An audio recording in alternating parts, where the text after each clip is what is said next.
Corsa a 3 a Castelfranco, almeno per il momento, perché se il Movimento 5 Stelle sta ancora valutando se e come muoversi per l'appuntamento di maggio, Partito Democratico, Castelfranco Domani e Lega, che potrebbe guidare una più ampia alleanza di centrodestra, sono ad oggi le tre forze pronte a confrontarsi nell'arena elettorale di primavera.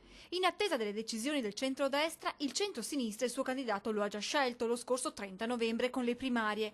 Claudio Beltramello guida un'ampia coalizione con il Partito Democratico, appoggiato da altre liste civiche, pronto a riportare Castelfranco alla sua centralità in regione. Creare tutte le condizioni per favorire il rilancio del lavoro, dell'economia, dello sviluppo, artigiani, commercianti, imprenditori. C'è il problema del rilancio di Castelfranco nell'ambito della cultura, nella più ampia accezione che questo significa, e l'attenzione ai giovani. Un programma che dovrà essere condiviso dalla cittadinanza durante la campagna elettorale.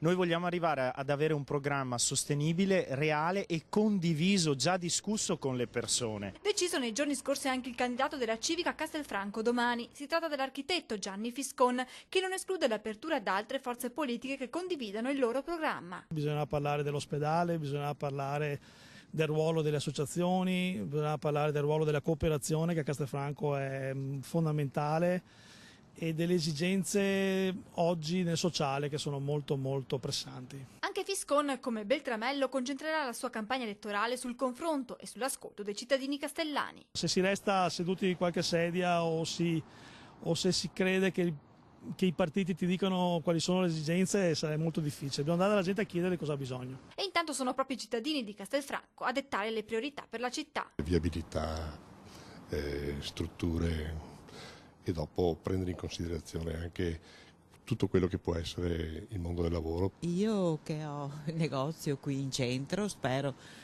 che ci sia un sindaco più presente con la piazza. Si va a fare qualche cosa di nuovo, qualche cosa di magnifico che questa città se lo aspetta, se lo attendiamo tutti.